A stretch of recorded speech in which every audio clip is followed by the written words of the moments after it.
Hi, everyone. Thanks so much for joining us. I'm really, really delighted and privileged to be introducing a very special guest to join us today. As you know, what we've been trying to do on the Health Collective is share as many stories about mental health and mental illness from an India lens as possible. And joining me today to talk to us about anxiety and some of the issues that come along with it is a wonderful Pragya Tiwari. Thank you so much, Pragya, for taking the time. Hi, Amo. Always a pleasure to speak with you, and thank you for all the wonderful work you're doing with Health Collective.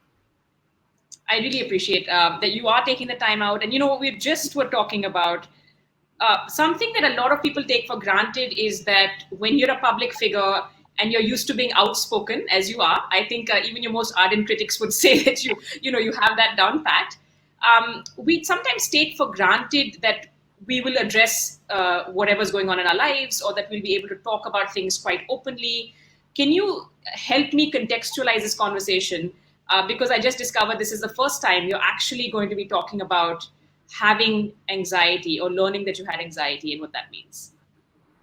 So yes, of course, we all live public lives in the sense of being vocal about issues on Twitter, taking on the government, or whether it's on Instagram, talking about our escapades, our parties, and drinking, and all of the things that were perhaps socially and morally taboo for women decades ago, and even today in certain parts of the world and certain parts of the country are.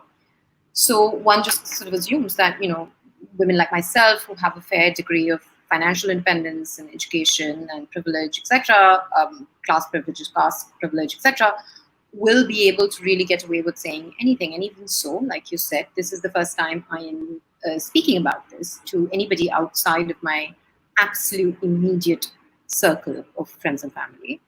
And when I say absolute immediate, I mean really, really just a handful of people who are really, really close to me have been privy to the conversation I'm about to have. And the kinds of things that I had to ask myself before I decided to speak about it with you was, well, of course, it really mattered. Was that I was speaking with you, and it was for this forum. So that really matters. But beyond that, I did have to ask myself the question that, can this be? Well, this becomes my digital footprint, and internet is where we live now. And somebody who Googles me will come across this. And there is this kind of anxiety, well, not in the clinical sense, but that a prospective employer might Google this, and that this may be used against me, or it might be grounds, maybe not very vocally, but subconsciously or even consciously, grounds for discrimination. And then, of course, there is, as a journalist, I write about a lot of things that can be considered provocative in many ways, and you wonder if your sanity is going to be questioned, because just the fog around any kinds of mental illness is so dense that people just tend to conflate everything. And then of course, as a woman, you're always considered hysterical. I mean, the first mental illness that was really widely and publicly talked about was hysteria, and only women were supposed to really have it. And I don't think, while people don't say that out loud anymore, I don't think those kinds of biases have gone away from deep inside the society. So you worry about a whole host of these things, and they're very valid concerns, because at the end of the day, we're women who have fought against all kinds of odds. And again, this is not discounting my privilege. Of course, other women have it much harder, but we fought and fought and fought and created a space for ourselves in our professional and social environment. So of course, you worry about that kind of thing. I really want to take a moment to laud your courage. You've touched upon so many things in that kind of opening statement. I want to say thank you really from the bottom of my heart. Of course, as a friend, but also in terms of this movement, which is what a child and adolescent psychiatrist, Dr. Amit Sen, called it. He said, we need a movement when it comes to mental health and mental illness in India. And one of the things you just articulated so well is precisely why people are so concerned about speaking out. I do hope this continues to be a safe space, Pragya. And for anyone watching, we also do want to say there should be no pressure to perform your story or to share your story. We're all equally valid, whether we share our stories or not. We have found, Pragya, that when people share their stories as a first person account, it helps others, right? Because there's something about sharing that resonates with other people. There's something about that taboo that can only be broken one by one by one by one. And again, I know it's very, it's rich coming. I can sit here on a platform and say we should all talk about it. It's very hard to do as an individual. So I really, really want to appreciate you for doing this. Thank you. Thank you again for giving me this platform. But just a very quick thing that I want to add there. I mean, I just want to tell people who might be listening to this that you very kindly did offer to let me tell my story anonymously. And I thought about it. Initially, that's what I thought I was going to do. But then it struck me that, I'd rather not speak than speak anonymously, because that is just legitimizing the taboo. And again, I'd like to reiterate a very, very important point that you made, that just because I am speaking or I'm being called courageous on this platform for speaking up doesn't mean that that's the only form of courage that's valid in this fight and in this struggle. Tell your story if you want to, if you're ready to, and tell it exactly the way you want to and who you want to. Absolutely. I couldn't say it better myself. And I think what we do want to say above all is that whatever people are going through, they're not alone. And, hopefully they will take some comfort from this. And I realized we jumped straight into it with it, without giving too much context to people who are not privy to our conversations. We've been working on stories to do with mental health and mental illness, as I mentioned, on the Health Collective for about 4 years now, from an India lens. We're also working on a series of books looking at collecting stories, both from a first-person account, whether they're told, written, or comics, and through expert columns, trying to broaden that perspective. I want to just kick off the actual interview, Pragya, by saying there are many ways we talk about anxiety. It's entered our vocabulary in the mainstream in a way where, I'm stressed, I'm anxious, I'm tense. There's that kind of layperson understanding of anxiety. And of course, there is anxiety as a disorder.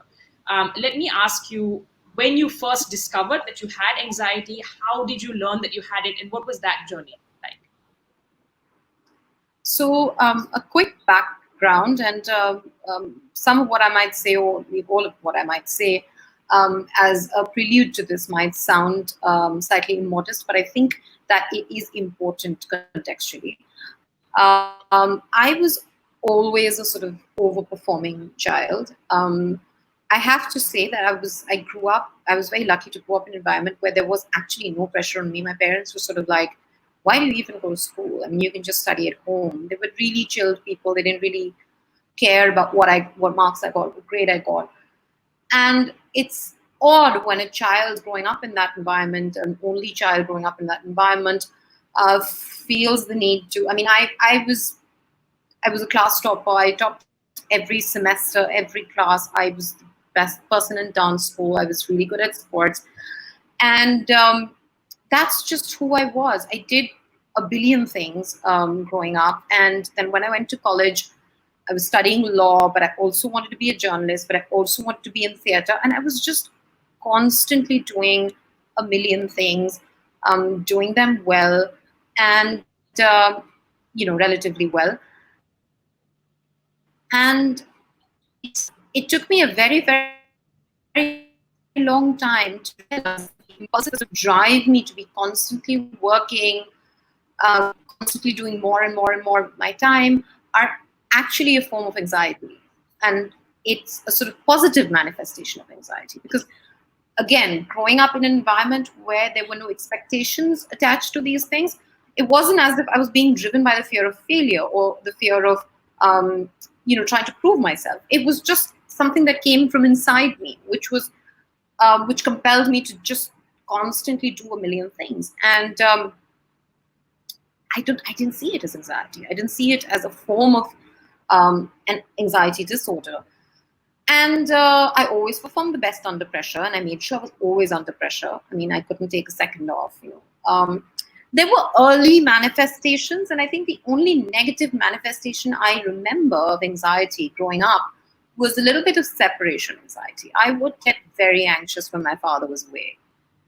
And again, these things are sort of just brushed over because you're a child, you're the only daughter, you're the only child. Obviously, you're very attached to your father, and everyone's just like, she's so attached to her father. But I remember it as not being usual, when and he was away a lot for work. And I think that carried on well into adulthood, where I had separation anxiety from people I loved and cared for. But other than that, there was no real manifestation of it being any kind of negative force in my life. Um, Cut to, I think, 2018, which is very, very recent, of course. Um, I had an incident where I just come out of a stressful job situation, and well, I found out that my father had been sort of um, there was a fair bit of fraud, and he'd lost a lot of his savings. And again, this is typically the kind of thing that I would perform very well under this kind of pressure. I mean, previously I've had my father being very ill, having heart issues, having me being in Delhi or Bombay, and I've organized everything, made sure he got the best treatment. I just come into myself whenever there's a lot of pressure. But this one time I couldn't, and it was the onset of what I would call the sort of dark side of functional anxiety that I've been living with. And it took me, I would say, good 3-4 months to acknowledge that this is not something that I can take care of by myself, which, at the risk of going on and on and on, is again something that's, I mean, there's two parts to it. One is understanding that this is different from what I usually feel. And the second is this acknowledgement that I need help. I have never been the kind of person who says I need help. Again, I'm blessed with a lot of great friends and family and people. I'm not saying I live on the kindness of friends and strangers as much as anybody else does, but to my mind, I've been the kind of person, I mean, in my own self-image, I'm the kind of person who says, well, I can handle everything. So the second bit was acknowledging that, no, this is not something I can handle by myself. And the third thing was acknowledging that if I do not address this, it is not simply the fact that it might impact my relationships or my work. It will definitely physically start to make me ill. That mind-body connection, because all of what is going on in your head is actually being pumped into your body, putting it very unscientifically, but it starts to have ramifications. So I think these three realizations, it took me a couple of months, and that's when I realized that I need to seek help. So let's ask, let's get into a little bit of how that helped, that journey sort of to healing, or what helped you. Was it therapy? Were you able to find somebody to talk to professionally? How did that work? So I have to say that something from, if people are listening to this, I have to caveat whatever I'm about to tell you with, you will have to find your own way out of anxiety and depression. There are no, formulae that anybody can hand over to you. Most of the people I know have been to therapy, and that's really helped them. I was one of those people who did not respond to therapy at all. And I tried and I tried and I tried a whole bunch of different therapists. Some of the biggest names in Delhi and Bombay I was referred to. And for the longest time, I thought that something was wrong with me, that, I was not responding to therapy, whatever. And again, there can be a longer version of this answer, but to kind of, in the interest of brevity, it just did not work for me. And this does not mean that I am saying therapy does not work or there's something wrong with therapy. I have seen it help my friends tremendously, but it just didn't work for me.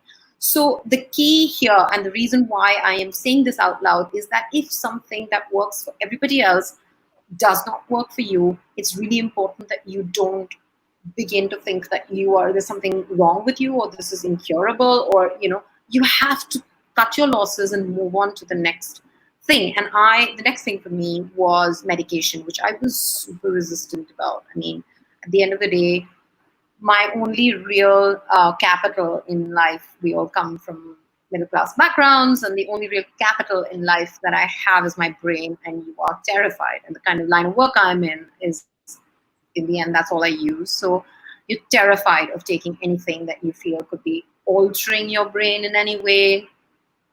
And you've heard horror stories of people who are on medication, etc.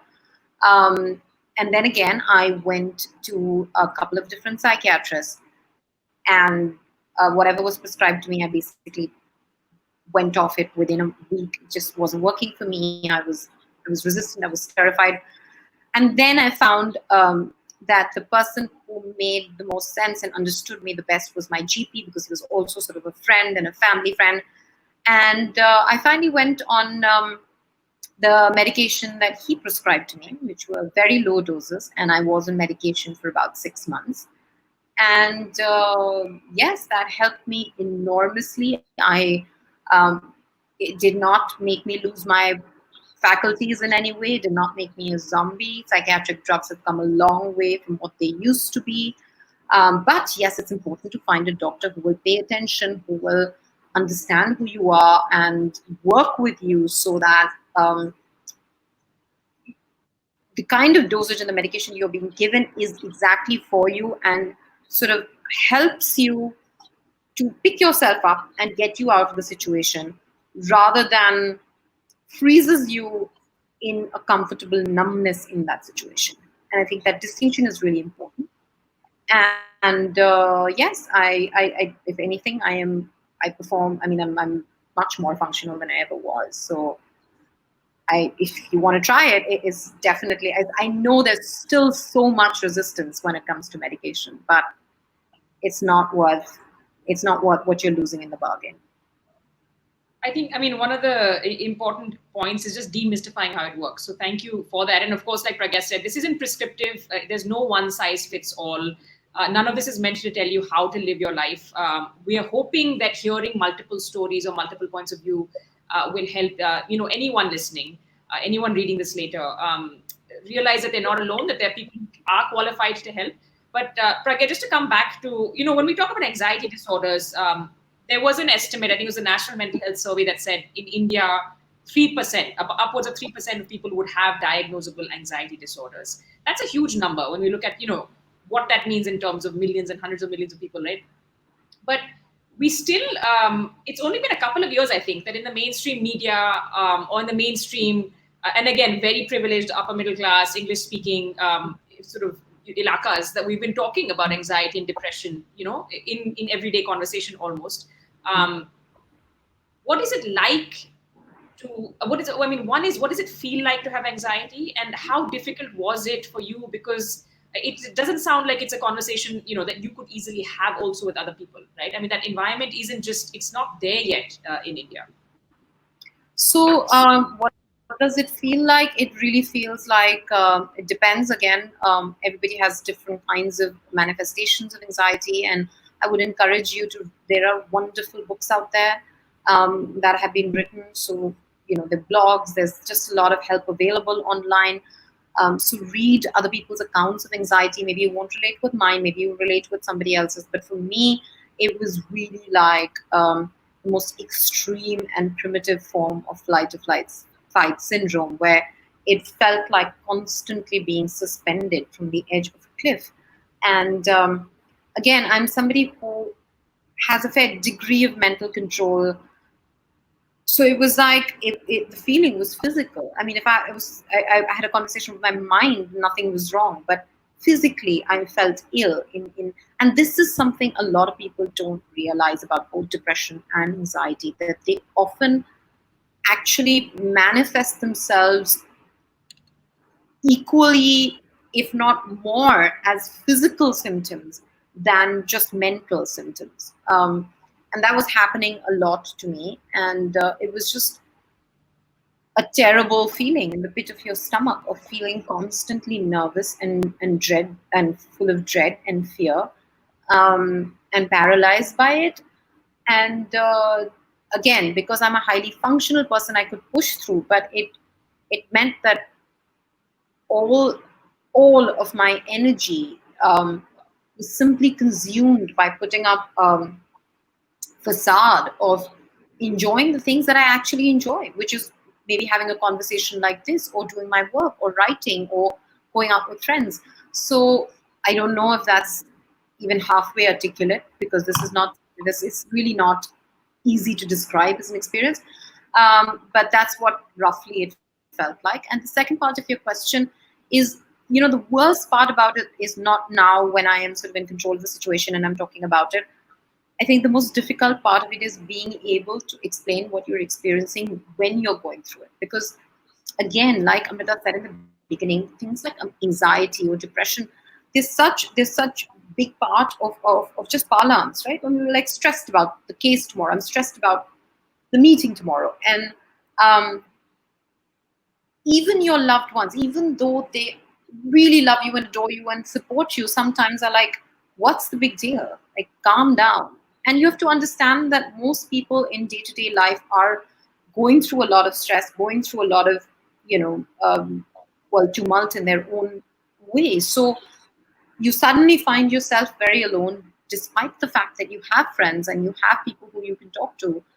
Um, and it's a fear of what you're feeling. I mean, you are afraid of what you're it's a betrayal by your mind and body. And it's a very difficult, because those have been your sort of best allies, right? I mean, through life.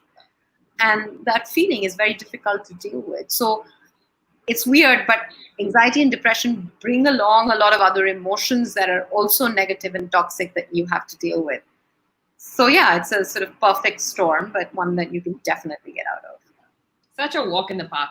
I want to say it's really just hearing you articulate it is it's so important, because I think coming back to how we use these words, right? I mean, partly the flip side is just the way we use depression also so easily, right? For like, I'm depressed because I'm blue or I'm low. It makes it hard for someone using it like that to understand what a serious condition it is to have as a disorder. Similarly with anxiety, but I do want to ask you a couple more questions, and then we'll let you go, and hopefully, not have bruised you too much in the process. Were there reactions that were helpful along the way, even before you kind of found your footing? Was there anything you'd want to call out? Because often I think we don't know how to be as allies, friends, caregivers, family members. Is there anything that you found personally that was helpful? So I have to say this, and I, at the risk of repeating myself, I have the best set of friends and supporters any girl, any human being could ever ask for. I am not ungrateful for it, and this is what was the toughest part about anxiety. Whatever problems I have been through in life, I have gotten through because I have such incredible friends and such an incredible support system.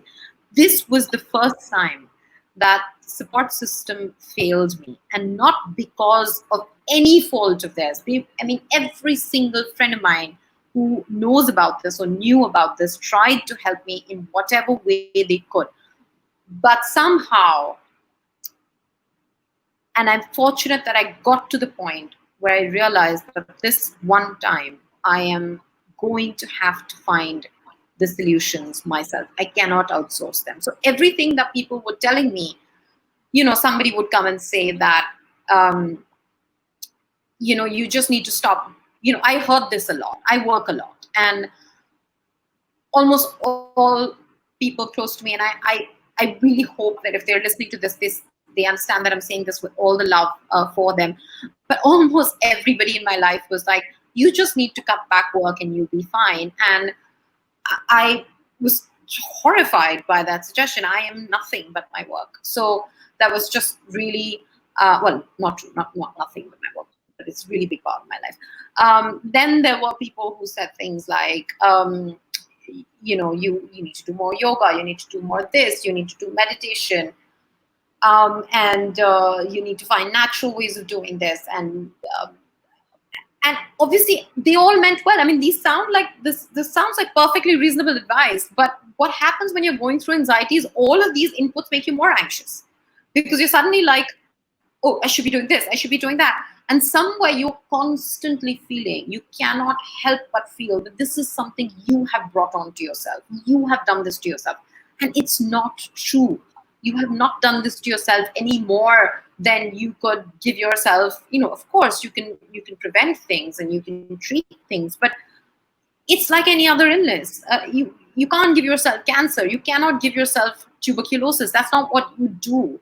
And that's the same with anxiety. So it did not help me. Whatever I was hearing from friends, and that was making me feel alone and resentful, until I realized this is all I have to find the solutions. And I did. And it's just a series of experimentation. And the only thing I can really say is that do not, it sounds so cliched, but it's really the only takeaway that you can have, because whatever I'm telling you otherwise will probably not fit into your life, your pattern, your um, solutions. But what will for sure is that do not give up and trust that the answers will come. Try meditation. If it doesn't work, screw it.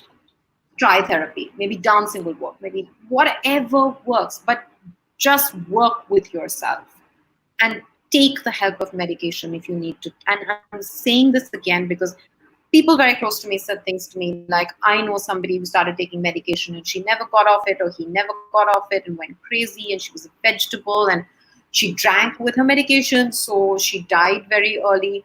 None of these things happened to me. I enjoy my wine very much and I enjoy my martinis very much. And I did not become less functional. I did not become addicted. I did not think bad happen. I am sane in all possible ways that I want to be sane.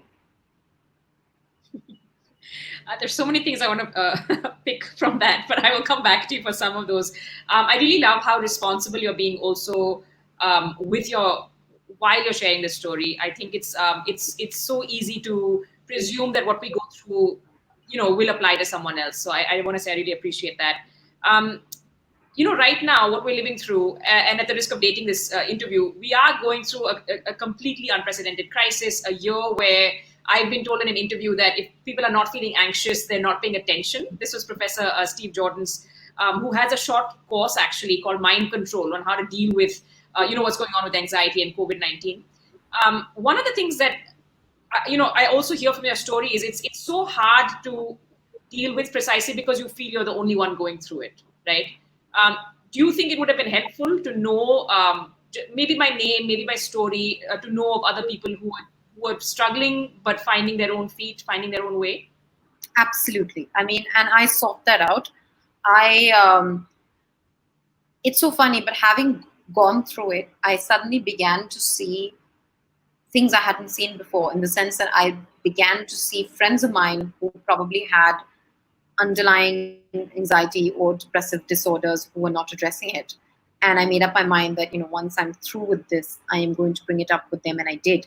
So it made me see it in other people, even if they were not seeing it within themselves. And getting to know friends is something that you know them so intimately, you know them so closely that you don't see them as outside yourself. So objectivity is hard to come by, and this gave me that sort of momentary objective lens to look at their issues and their problems.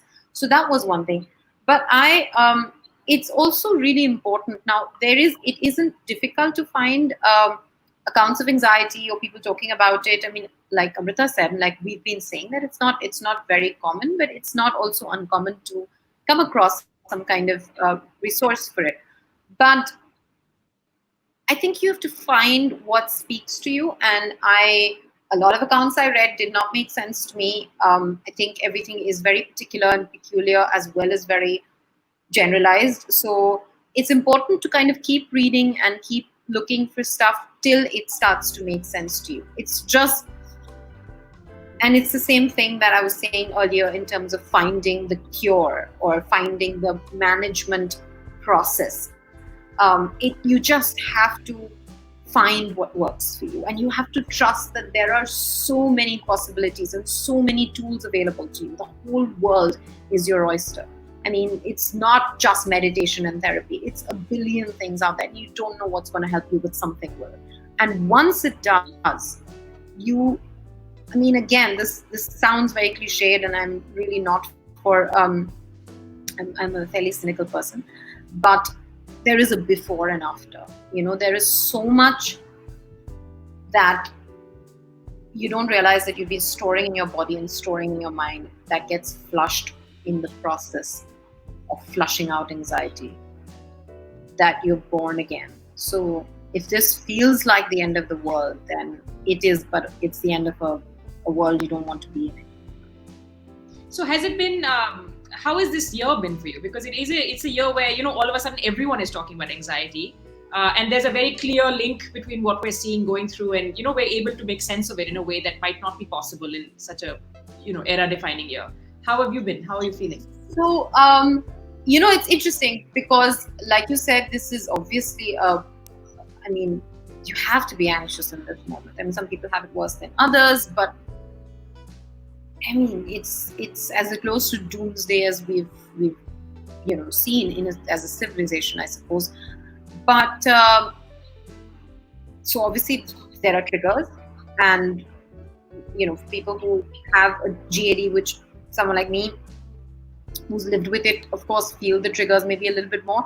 But at the same time, I feel a little bit fortunate that I went through this in 2018 and some part of 2019, because I just feel really lucky that I managed to kind of build an armory and build the toolbox just before this thing struck. So it's a very odd situation with somebody like myself who has GAD or who was diagnosed with GAD earlier, is responding much better than a lot of my friends, because I'm like, I know how to deal with this. I've done this before. So I think it's also a weird kind of blessing that I have had this experience before. But I also feel like it's great that we are at a time where everybody is going through this, and which means that there is some kind of a great equalizer. Well, everybody in the sense that whatever, I mean, there's nothing as a great equalizer beyond a certain point, but to some extent it is the great equalizer. And hopefully that this will open up channels for people to acknowledge what they're going through and make it maybe less of a taboo. Yeah, I mean, that's actually quite beautiful. Last question for you: if you had a message for your younger self or pre-2018 Pragya, anyone maybe who's listening right now and is putting two and two together, what would that message be? Don't do a thing differently. Live your life exactly like you want to live it. Whatever happens, you have the ability to deal with it, and you will. That's beautiful. Thanks so much, Pragya. Thank you again. I mean, it's really, really moving that you were able to share this, that you're trying to, just help lift the taboo. Again, it comes down to us as individuals, doesn't it? We have to do this together. It really does. And I mean, like Amrita, like myself, if you're listening to this and if you feel like reaching out or writing to me, I mean, I'm on Twitter and around. Amrita can connect you, whatever. Just write, just call, just message, whatever. I'm happy to listen, to have a chat if it helps at all.